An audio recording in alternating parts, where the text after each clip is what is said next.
Hello, Bacho.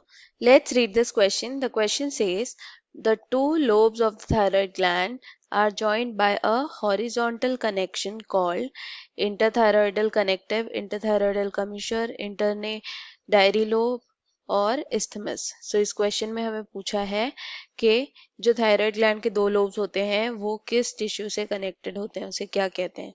So our key concept here is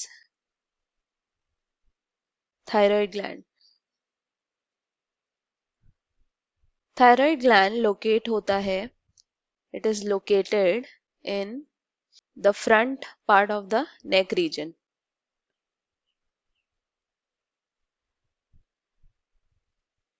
thyroid gland दो lobes का बना होता है.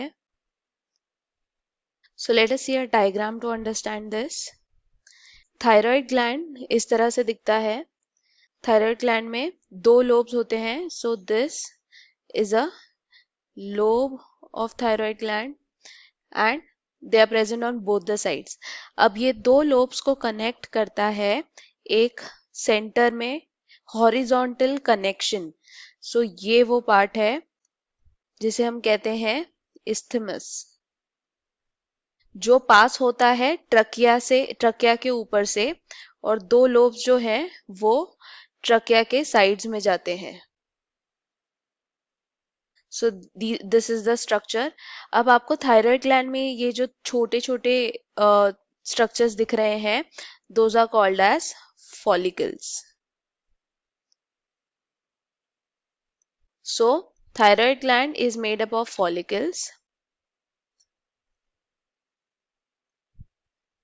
और फॉलिकल्स बने होते हैं, फॉलिकल्स सराउंडेड होते हैं थ्रू फॉलिक्यूलर सेल्स, जिनके बीच में एक कैविटी होती है which is filled with the hormone. So basically follicular cells secrete करते हैं वो हार्मोन, और कौन से हार्मोन सिक्रीट करते हैं? Thyroxine and triiodothyronine. अब इन हार्मोन के क्या फंक्शन है वो देखते हैं. इनके फंक्शन है to control the metabolism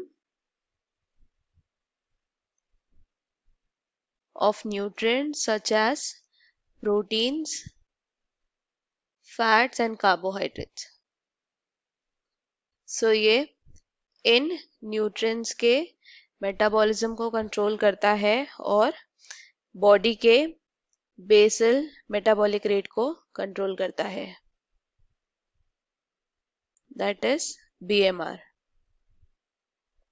So if we see the question, जो कनेक्शन हॉरिजॉन्टली प्रेजेंट होता है between the two lobes of thyroid gland is isthmus. पहला ऑप्शन है इंटरथायरॉयडल कनेक्टिव. सो बेसिकली ऐसे टर्म्स यूज हो सकते हैं to describe the connection between them, पर ऐसा हमने देखा है एंथर के केस में. एंथर के बीच में जो लोब्स को कनेक्ट करता है उसे कनेक्टिव कहते हैं. इंटरथायरॉयडल कमिशर कहते हैं क्या? नहीं, कमिशर हमने ब्रेन में देखा है, or interdiary lobe. So this is also not the term used. So our final answer is option 4, that is isthmus. I hope you understood it well. Best of luck. Thank you.